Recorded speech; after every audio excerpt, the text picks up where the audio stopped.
Le monde a célébré ce 15 mai la journée internationale de la famille. L'accent est mis pour cette année sur le rôle de la famille dans le développement avec pour thème famille dans le développement Copenhague et Beijing 25. La pandémie de Covid-19 met en évidence l'importance d'investir dans des politiques sociales protégeant les personnes et les familles les plus vulnérables. En RDC, la ministre de la Famille, Béatrice Lomea, appelle les familles congolaises à la communion et à la participation à l'atteinte des ODD. Mes très chers compatriotes, le 15 mai de chaque année, la communauté internationale célèbre la Journée internationale de la famille.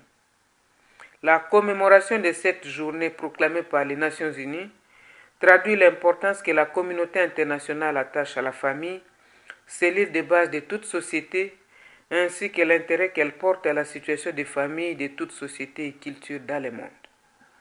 Cette journée offre l'occasion de mieux connaître les questions relatives à la famille ainsi que les processus socio-économiques et démographiques qui l'affectent.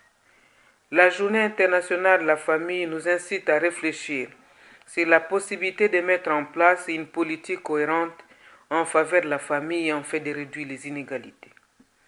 L'édition 2020 de la Journée internationale de la famille est célébrée sous le thème Famille dans le développement Copenhague et Beijing plus 25.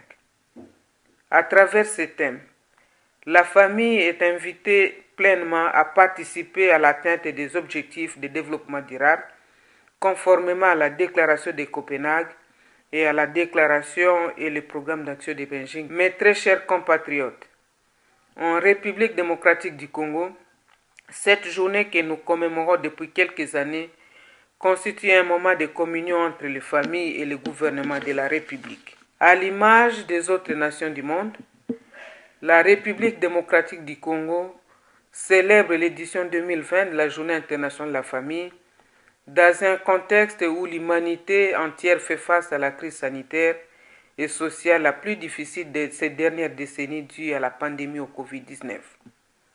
Cette crise sanitaire qui, de manière inopinée, a modifié notre quotidien n'est pas sans conséquence sur la structure et la cohésion familiale.